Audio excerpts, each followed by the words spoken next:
As I do with every broadcast, let me salute all veterans, active duty service members, firefighters, and policemen and women. Without you, there is no democracy or safety within our communities. That being said, this is the Gabby Mack Project. Now, tonight I'm going to be talking about the history of minstrel shows. Now, what got me interested in this subject, right? Well, I was watching some old black and white clips of early comedic acts.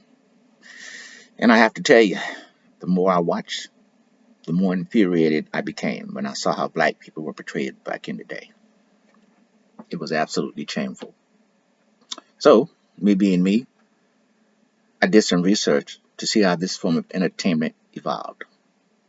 So, I'm going to take whatever time it takes to share what I found. What I found. I can see how early white people in America developed their stereotypes of black people. I mean, slaves. But sadly, as I was writing this report, I had a revelation. That revelation being that minstrel shows continue today. Yes, I said it. Today, right now. We in the black community continue the minstrel tradition. I'm hoping someone hearing this will say, Gabby, please slow down. This is 2021. We don't have minstrels in today's America. I beg to differ. Now, stay with me, stay with me. Maybe you'll see the connection as we go along. Okay, so let's begin. Now, I went to Wikipedia to get their definition of what a minstrel show was, and here it is what they said. Minstrel shows were an American form of racist entertainment that began in the 1830s and remained popular through the 1880s. Very popular with the masses. Now, let's talk about how these shows were presented. Well, you had a group of white actors who blackened their faces and then would engage in outrageous behavior and exaggerated mannerisms to illustrate black folks' speech and behavior. They always depicted black people in negative racist stereotypes, and that's being polite. Now, on the political side, minstrel groups were the perfect vehicles to spread the racist ideology that black people were inferior to whites. So let's dig a little deeper into that. Remember that old truism that he who rules writes the history? And that was true in early America. You see, early American history was written by white men of European descent. These men were able to craft their version of history and then spread it to the masses. And you have to remember that most of the so-called scholars back then believed in and supported slavery. They believed their race, the white race, was alone civilized. So when you believe that, it was easy to develop an ideology that enslaved Africans were inferior and deserved to be subjugated by white people. When you think like that, it's easy to justify and accept the brutalization of black slaves. So, when a minstrel show came to a village or town, the average white man who was poor had little, if any, contact with black slaves in their everyday life. So, when they saw these caricatures of black people, they accepted them as fact. These minstrel shows went on for many years, and a lot of damage was done during that time. Think about it. Night after night, day after day, audiences were seeing black-faced white actors portray black people as being ignorant, lazy, buffoonish, superstitious, joyous, and musical. Let's talk about it. Now, the first actor to come out with this kind of performance was a man named Thomas Wright, who in 1828 created the Jim Crow character. In his show, Wright would darken his face, act like a buffoon, and speak with an exaggerated and distorted imitation of black people's way of speaking English. not their native tongue, English. Okay, everyone has heard of the Mandingo stereotype. You know, that big black guy who has a big penis with a voracious sexual appetite. Well, that caricature was also used by white slave owners to reinforce the ideas that blacks were uncivilizable. Now, two of the worst black female stereotypes was the Sapphire and Jezebel stereotypes. Let's talk about the Sapphire stereotype. You know, that black woman who is domineering, strong, masculine, a workhorse who worked in the fields alongside the men.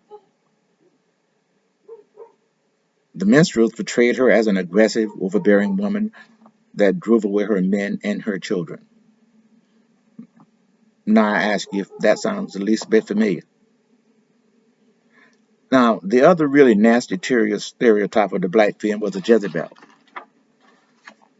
You know, the black woman who is hypersexual. But in reality, the Jezebel stereotype is contradicted by several historical facts. You see, black women, especially those with brown tan skin and European features, were sometimes forced into prostitution for white men. You see, slavers often encouraged and sometimes mandated sexual promiscuity among their slaves. But it's never mentioned that when slaves were allowed to marry, adultery was frowned upon in most black communities. Now, all of these portrayals were harmful to the black persona. But I believe the two most damaging stereotypes were the Sambo and Uncle Tom stereotypes. Just to show how distorted history can be depending on who writes it. For example, the Sambo character was actually based on a children's book titled The Story of Little Black Sambo, written by Ian Bannerman in 1899. In the book, there was an Indian boy from India named Sambo. He was forced to give up his clothes and belongings to four tigers so they wouldn't eat him. Now, the problem wasn't the story, it was the pictures that were in the book. You see, Sambo is depicted as having very dark skin, with wide eyes, a broad nose, and a wide smile. Over time, Sambo came to be representative of black men who were considered very happy, usually laughing, lazy, irresponsible, and carefree. Most likely, most of y'all are too young to remember that there was a restaurant chain called Sambo's back in the day. Thankfully, it no longer exists. And as I said earlier, the list of minstrel characters is very long. But I'll end this walk down memory lane by talking about the Uncle Tom stereotype. Now, that stereotype was based on a book titled Uncle Tom's Cabin. And long story short, the book was about a black man who was simple-minded and always ready to assist the white man.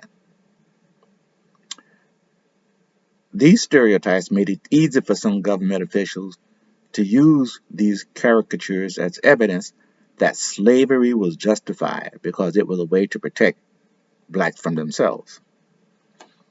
Now, even the U.S. Secretary of State said in 1844 that people of African descent were incapable of self-care and would sink into lunacy under the burden of freedom. It is a mercy to give them guardianship and protection from mental death. So you see, slavery was for our best interest. Now, even after slavery ended, many learned people questioned the intellectual capacity of black people. One of those was a man named Lewis Terman, who wrote in The Measurement of Intelligence in 1916, quote, "Black and other ethnic minority children are ineducatable beyond the nearest rudiments of training. No amount of school instruction will ever make them intelligent voters or capable citizens in the sense of the word. Their dullness seems to be racial, or at least inherent in the family stock from which they come." Unquote. But you see, Truman was not alone. Many white people thought that way. And that kind of thinking was reinforced with the release of a movie in 1950 entitled Birth of a Nation. It was a 3 hours long movie, but it was a resounding success, making almost $100 million. Now, I've seen the movie. You talk about propaganda? Wow. Well, let's talk about it. Let's talk about it. I'm going to give you a short synopsis. The movie tells the turbulent story of American history in the 1860s. As I said, it was 3 hours long, and it followed the fictional, I say again, fictional lives of two white families, one from the North and one from the South. Now, during the entire movie, all 3 hours, African Americans were portrayed as brutish, lazy, and morally degenerate. Now, all of the movie is objectionable, but one of the most objectionable scenes shows the Ku Klux Klan riding to the rescue of a white family trapped in a cabin by sexually predatory blacks and their white manipulators. Need I tell you that the main actors were white in blackface? Sound familiar? I have a question for you. You young heads probably can't relate, but you might have someone in your family who can ask this question. Ask them if they remember the Amos and Andy TV show. That show was seen on TV from 1951 through 1953. But you see, the TV show was actually based on a successful radio broadcast that began in 1926. And par for the course, the people on that broadcast were white. And although the TV show was taken off the air, the Amos and Andy radio broadcast lasted until 1960, a 40-year run. And guess what? It was the most popular show ever broadcasted. It was on air 15 minutes, 5 days a week. It too used the 100-year minstrel tradition of using white actors to portray blacks in blackface comedy acts. But, during the 20s and 30s, there were far more demeaning caricatures of black people, such as the Mac and Morans, Buck and Wheats, Anesthetic and Cerebellums. These types of shows crowded the airwaves. And you know what? White audiences love to watch these racial cliches. But let's not get it twisted. Many African Americans were also avid fans of the show. So from the 20s to the 1950s, these were the images seen and heard across America. Now this is where you and I probably or may agree or disagree. I believe that the minstrel tradition is alive and well today. It's just that we, as black people, have replaced the white actors in blackface. Now, I say that because some of our black actors and actresses continue the tradition of playing roles that perpetrate minstrel typecasting of black people. We see it every day. It isn't hard to find some black person to be a thug or a maid. Now, in the 70s and 80s, when black moviegoers got tired of movies portraying blacks as mammies, Tom, tragic mulattoes, etc., they were willing to exchange those old negative caricatures for new ones. Brutes, bucks, and Jezebels, Sambos, were replaced by the Superman black man. the drug kingpin, or the criminal, etc. And these new caricatures were popularized by more than 200 mostly B-grade films that were later called black exploitation movies. But the Hollywood stereotyping furthered the racial stereotype that black men were dangerous and drawn to illicit activities. Repeated over and over and over again, it's becoming ingrained in the societal brain as a representation of the black Americans. And let's talk about daytime TV. Reality shows like Phil Donahue, Sally Jesse, Jerry Springer, and Maury presented the absolute worst examples of black people. You know, Maury's been on since 1991? That's 20 years. But we watch and we spend our money on the products sold during those commercials. Then there's the hip hop shows, the housewives of this or that. So I reiterate my earlier point. There has been a revitalization of the menstrual tradition, and we are the purveyors. Guilty is charged. This is the new menstrualization of the black experience. In closing, here's Gabby Max 25 cents. You can't get mad if we perpetrate stereotypes and the negative, what I call urban legends about ourselves. But let me add, I just want to sign on to what Kevin Samuels talks about a lot. And that is, we can't change the image of black people until black people own the media and production companies themselves.